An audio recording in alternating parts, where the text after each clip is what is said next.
Welcome to the No Quit Living podcast, where we aim to inspire and motivate people to never give up on themselves or their dreams.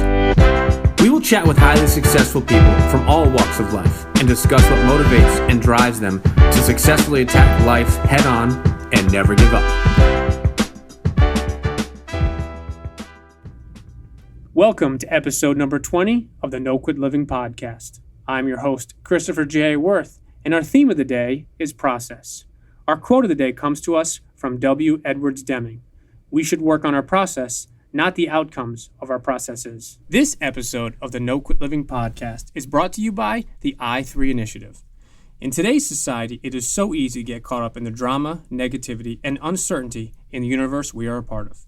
Against those challenges, we are committed to make the world a better place through improvement, impact, and integrity.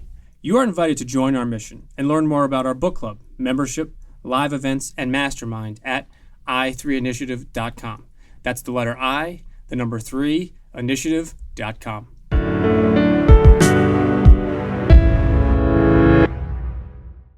I feel very privileged to share with you today's episode. I've had the good fortune of being friends with this gentleman since November of 2011. Personally, he came into my family's life when we were going through a difficult time, and he has been a good friend ever since. In addition to helping raise men's cancer awareness, he has had a positive impact on my life as well. The work that he is doing through the incredible foundation he is a part of is having an impact on millions of people. It is my honor to introduce JJ Owen. JJ, welcome to the No Quit Living podcast.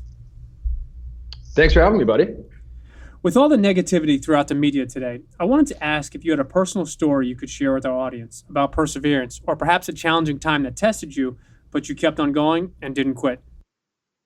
Yeah, actually. The first thing that comes to mind was in my former life, I was a college athlete, and I played baseball at Cal Poly San Luis Obispo on scholarship there. And after a few seasons, I had the opportunity to transfer to USC, and it was a huge leap of faith for me at the time. Actually, to be completely honest, I had a meeting with my head coach at Cal Poly, and didn't sound like I was going to be getting a ton of playing time, and so I said, I'd like to go elsewhere, and I didn't really have anything lined up. I didn't have USC in my back pocket by any means. I really didn't know where I would end up. I just knew that I knew I was good enough to play somewhere. And that was the biggest thing that I wanted to achieve, was to enjoy the last couple of years of my career, because I knew I probably wasn't going to be a big league guy, right? That's like winning the lottery. And I rode this horse till it dropped, and it got me to great college programs. And that was one of the most trying times of my life, because I played really, really well my redshirt sophomore year. Thought that I was good enough to contribute to another team, and had a tough meeting and said I wanted to transfer, and didn't have anywhere to transfer to. But the next few weeks, opened up this opportunity to play for the Trojans, which is still USC. It's USC baseball is the crown jewel. It's 12 national titles under the belt. So yeah, it was an incredible opportunity, and everything worked out in the end. But man, it was nerve-wracking, and took some testicular fortitude to make that call. That's a very interesting story in regards to transferring. And most of the time when you hear about transfers and opportunities, you have something or some things lined up. So obviously you did take a leap of faith, but getting the opportunity to go to USC, and you just briefly spoke about their historical past, that obviously speaks for itself, but you definitely made the right decision. And I think it speaks to your fortitude about not quitting and going for it. And especially when you were very clear that you believed in yourself. And I think that's the big thing is if you did not have that belief, maybe you would not have been able to go ahead, not only have that conversation, but then transition it to USC. Oh yeah. And I think in retrospect too, at that point in my life, I'd finally recognized a pattern in myself of, I was never the first guy selected to play on, I was always on the best teams, but I was usually the last guy to make the roster. Right. And by the end of it, I was a guy that was hitting cleanup, and I was a team captain. And so I had this faith in myself. I had a belief in myself that I could go out and do it. And I think that ultimately gave me the confidence to say, I think I can go play somewhere else. But then also,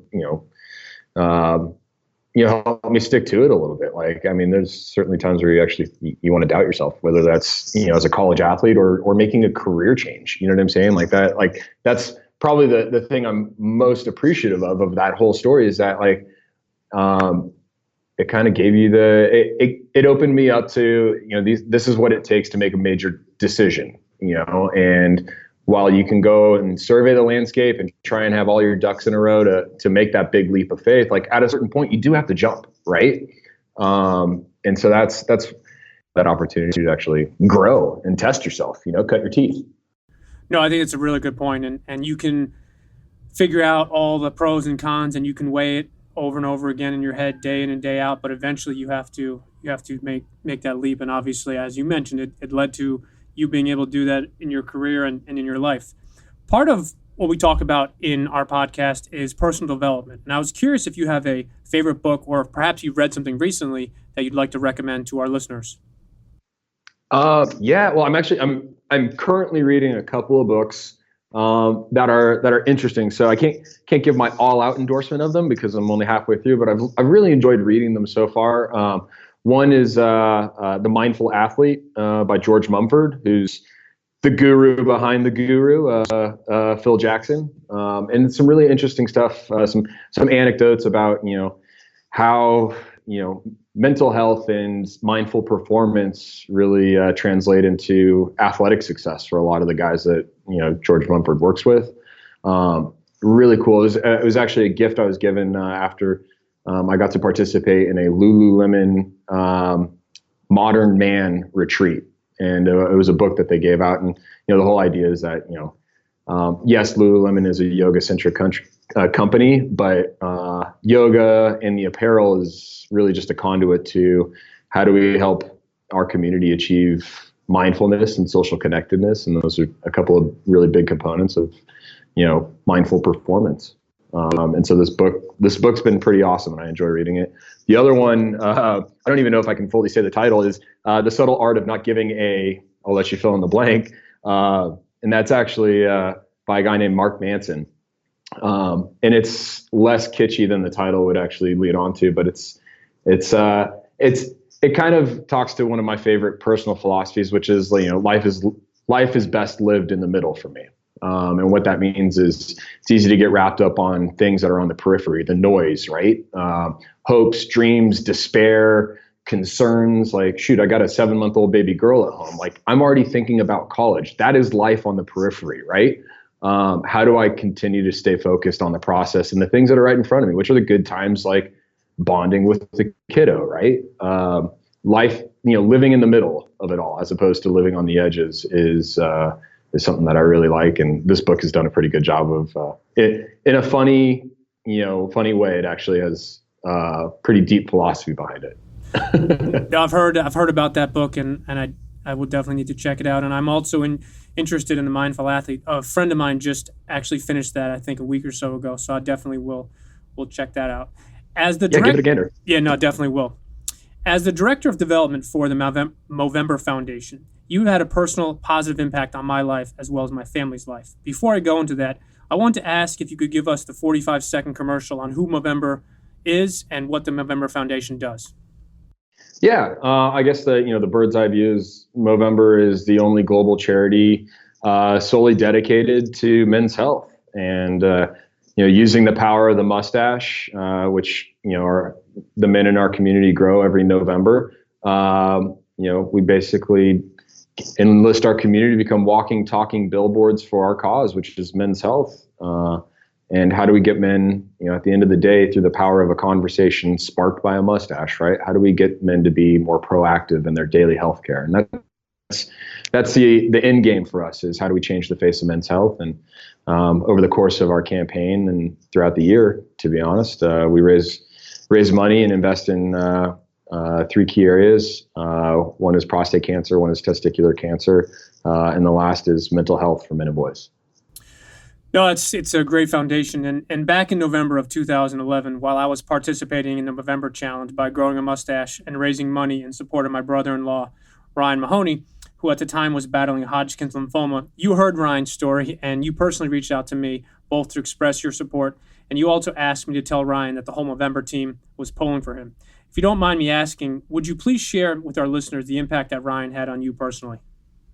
Yeah, I mean, I do. I remember your story and Ryan's story pretty vividly because it was my first campaign working for the foundation. I'd been a participant in Movember for a few years at the time, but I got the opportunity to come and join the foundation, and thank God I didn't actually have a personal connection to the cause. I'd run some campaigns, I'd had some fun.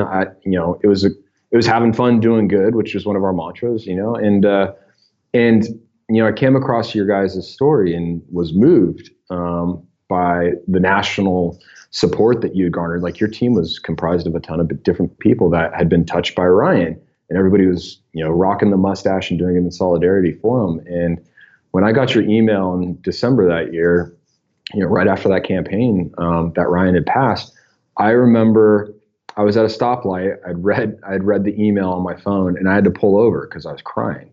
And I never thought that I had never anticipated that when I, took this job that I would be moved to tears. And it's something that I never thought, you never think about that kind of stuff when you sign up to take a job, and especially a job, as a steward of men's health and engaging with guys like yourself, where, this is very real, and the cause that we're supporting, and, the struggle for men's health is tough. And to this day, like, it's one of the things that has stuck with me as, why I get up, and it sounds ridiculous, but why I'm compelled to be a mustache salesman, right?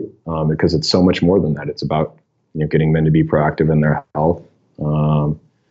And yeah, like, man, I think I told you this. I printed out the email and I carried it around with me as a reminder for why I was out there doing what I'm doing. So. No, I appreciate that. And as you know, unfortunately, Ryan did lose his battle with cancer in January of 2012. But I need to share with you, as well as our audience, that Ryan exemplified what it means to never quit. And his no-quit attitude during those tough times is something that I personally will remember for the rest of my life. Before we change gears, though, I just wanted to, again, thank you and the rest of the Movember team for your support of Ryan, my wife, Melissa, and the rest of our family during that tough time. And I truly appreciate you sharing that little tidbit with us.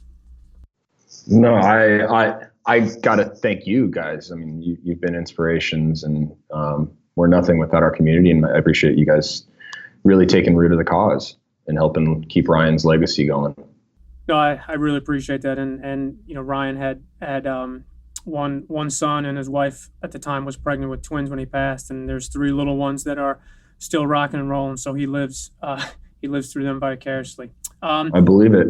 As a spokesperson for the Movember Foundation, I wanted to ask you, what else motivates you and keeps you going every day in regards to being out there in the forefront and really going through the mustache movement? I mean, honestly, it's the people that I meet, both internally and externally. Like, I mean, the grass is gray everywhere when it comes to jobs, right? It's what you make of it. And, I firmly believe that you can make the grass green. And even when I'm having tough days here, at the end of the day, what really, motivates me and inspires me is I work with some incredible people.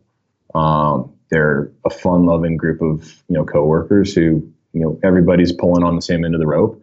But then also, I get to interact with, thousands of incredible individuals, over the course of the year. Guys like yourself who inspire me with their own stories, and they have some crazy personalities, and it keeps you on the tip of your toes. So it's at the end of the day, it's the people. Like, I love Movember for the community that it's I've become a part of, whether that's the wider men's health community, or the smaller group of comrades that I have who are working at the foundation. No, it sounds awesome, and I think it's important to like what you do and the people you work with, and you definitely have a career and a job where you get to interact with people, obviously internally and externally. To change gears for a second here, I was curious, JJ, do you have a specific morning or daily ritual that you feel has led to both your professional as well as your personal success? Totally. I am such a big process guy. I mean, this goes back to sports, and I'm sure it's something like, I mean, you're a hoops guy. Like, you and I both know at this point, like, in retrospect that there's no such thing as superstition, right? That's process. Like when Nomar Garcia-Parra was putting on his batting gloves and like taking 10 minutes to redo the straps each way, like that's Nomar controlling the controllables and focusing on his process, which means if he's focused on that, he's not focused on the 70,000 people around him in the bottom of the ninth and got to get this hit. Like, as an athlete, like you get switched on to some of that sports psychology and mindfulness. And I am a huge process guy. Like I wake up usually in the same 15-minute window every single day. I have my cup of coffee. Then I take the kid. And this process has had to evolve in the last 7 months, as my daughter grows up and, my wife works as well. So it's definitely kind of an evolving process for sure. But making breakfast for them. And then my chance to press reset and get focused on the day is I ride my bike to work. And then I, get a couple other, rides over the course of the day to kind of quiet everything out and get back to zero and then create a short list of, hey, what do I need to attack? So it's really a process thing for me. I think the big things that I hang my hat on are my morning routine and then also the bike rides that I get to and from work. It gives me a chance to just take a break from everything and refocus, right? It's interesting that you share that with us because that's been the one common theme throughout our interviews is that people have either their morning or their daily or sometimes their evening rituals before the next day. And although they're all different, they all have some similarities in regards to clearing your mind. You talked about the bike ride, getting your to-do list, doing the coffee, doing the breakfast. And I think it's the successful people in life, in all walks of life, they have something that's very specific that they do. And obviously, as you mentioned, you're a process guy. And as long as you go through your process, whatever it is, it's going to lead to your success. So I wanted to ask you, who's had the greatest impact in your life? God. Recently, well, this is a layup. It's obviously my daughter. She's changed so much, but also given me so much to go forward and strive for. But no, historically, it's just I can't say one family member or another, but my entire family's been, the rock for me. My old man is, he's always been there for me in terms of like my career, but also coaching me. Not only to be an athlete, but a student and.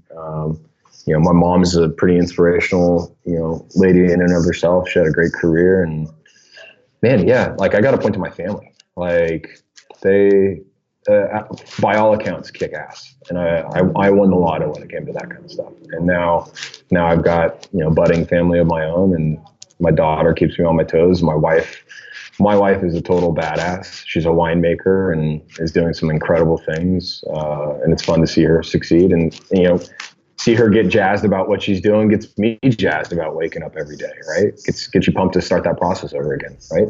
No, I think it's so important to have good people in your corner, and I think obviously you've shared about your mom, your dad, your daughter, and now your wife, and I can't echo that enough. Is I think I have the best mom and dad, and my 3 kids, and my amazing wife Melissa. So I think I understand what you're getting at. But that's one of the things that's also been a common theme in the podcast, and it's not just family per se, but it's having the right people in your corner. It could be coworkers, could be partners, could be teammates of yours, but it's important to have those people that really help you along the way. For sure. They give you purpose to your process, but they also give you support in your process, right? Like they're going to be the ones that are helping you get through it, but they're also like providing a little bit of perspective and like, this is why you want to achieve what you want to achieve.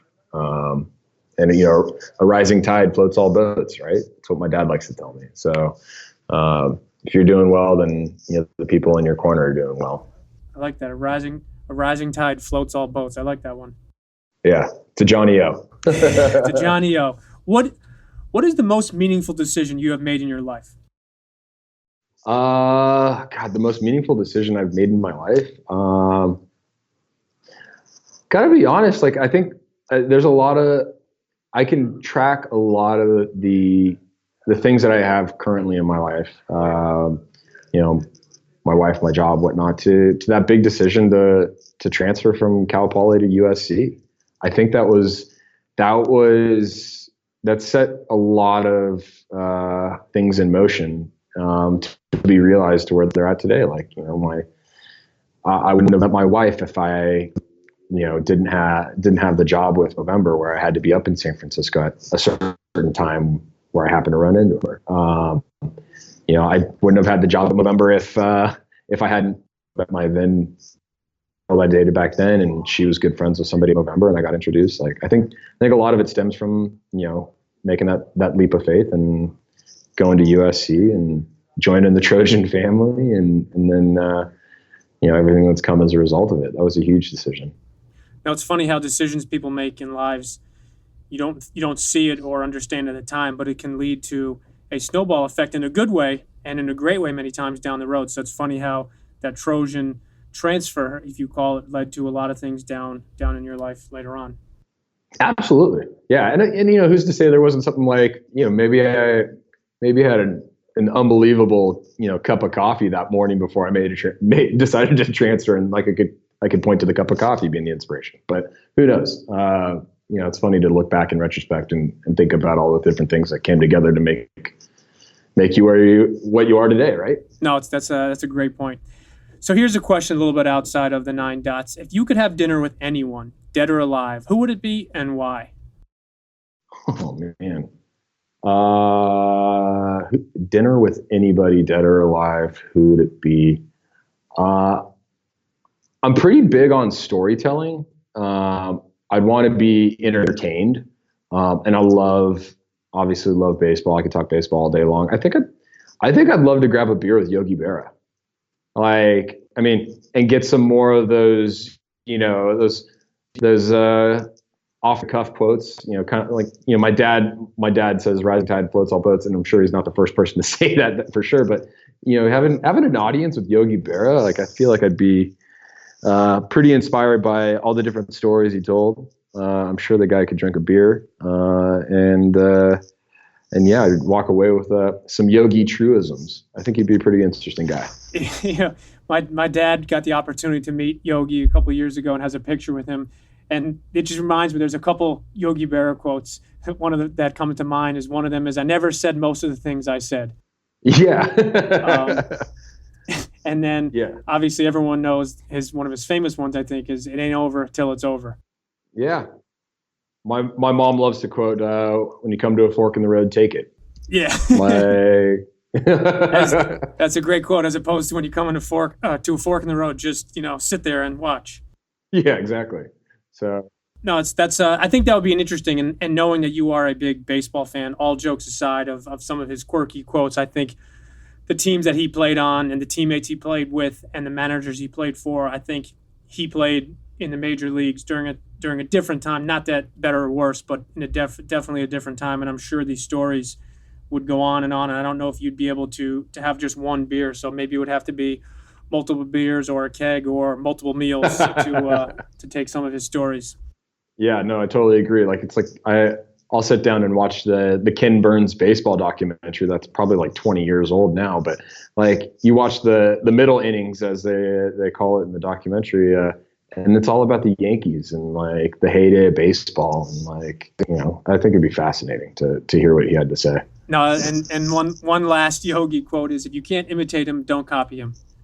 Exactly. So I wanted to ask you if there's anything new or exciting you would like to share with our listeners about Movember, or perhaps any initiatives you guys are working on heading into November of 2017. Yeah, I'm actually really pumped up. We're just basically soft launching this right now. It's a program we're calling True North, which is a tech-based solution to survivorship. So like, once a man's been diagnosed with prostate cancer, how do we get that man and the caregivers around him to live with and beyond his diagnosis? So like, providing tools like decision support or symptom tracking or sexual recovery, like all of these different modules are part of this True North tool that we're getting ready to launch. And man, it's been a few years in the works, because it's been basically you had to build out all the technology behind it, and then you have to bring the expertise. But globally, it's a $42 million investment, and in the U.S. We've got 15 of the leading cancer institutions collaborating on this and providing their shared expertise, so that a guy in Boise, Idaho has the same access to information and care that a guy in New York would, like when it comes to like sexual recovery after, a prostate cancer treatment, like, some of the world leaders are at Memorial Sloan Kettering, right? They're one of the 15 institutions that are helping us, bring this program to life. And now the information that they're providing is accessible to a guy in Boise, Idaho, who might not be able to have access to that care. So it's cool to see it come to life. More of the modules, lived experience and, a few other things are going to come online shortly. But yeah, like we're hoping that it's a game changer for people because, obviously when any cancer diagnosis comes about, the first thing many people do is go to Dr. Google, and you don't necessarily know what you're going to get in terms of the information there. So this is meant to be a free tool for everybody to access and get the information that they need to get through their prostate cancer diagnosis, which is really, really cool. So it sounds like an incredible initiative. And as you mentioned, if someone's in Boise, Idaho or New York, they have the same access and same opportunity. I think that just speaks so much about what you guys do at Movember and what the foundation does, not only for today, but obviously for the future. And lastly, I wanted to ask you if you had any parting words for our audience. Yeah, no, first off, Chris, I really appreciate you having me on the podcast. It's always fun to catch up. For anyone that's interested in Movember, you can go to our website and check it out at www.movember.com. I promise you we're not just a rowdy group of mustachioed miscreants. There's a lot of purpose behind what we do. So would invite you to come check it out. Or if you have any questions, feel free to reach out to me directly at jj@movember.com. I'm happy to answer any and all questions that you might have about the foundation. Or shoot, if you just want to talk baseball, I'm here too. No, that's awesome. And I just wanted to thank you for not only your time, but for sharing what you did, and also wanted to personally thank you again for what you've done for myself and my family along the way. And I truly appreciate both your friendship and, more importantly, what you guys are doing. And you guys had a significant impact on me during a tough time, and just sharing what you did about the initiative of True North. It just talks about really what you guys do as a foundation. And I think, unfortunately, men's cancer kind of takes a back seat in some ways to some of the other things out there. And I think you guys have done a great job not only sharing that, but also not stepping on the toes or diminishing any of the other foundations or charities that are out there. And I think that speaks a lot about what you guys are doing, as I mentioned today, but more importantly, into the future with your planning. I really appreciate you saying that, man. I think you're one of my all-time favorites. So thank you for being there for the foundation and just being a bud. No, you're a good man. And for those that are interested, you do not need to have a team in regards to raising money in the month of November. You could also do it individually, or you could just grow a mustache and support. So again, JJ, just wanted to thank you again for your time, and I truly appreciate everything, as well as your friendship and your guidance. Hey, I appreciate you having me, buddy.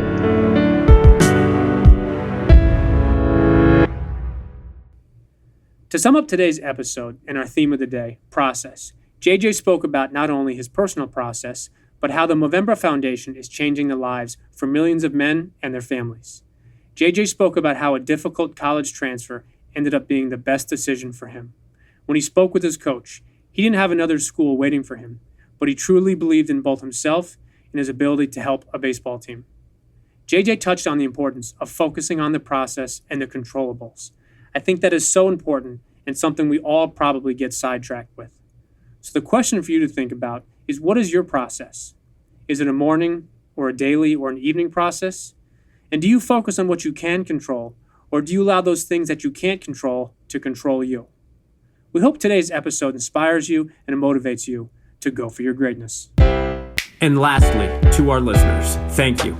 We truly appreciate your time, and we hope our episodes inspire you to keep on attacking life and never giving up. To quote Dr. Norman Vincent Peale, it's always too early to quit.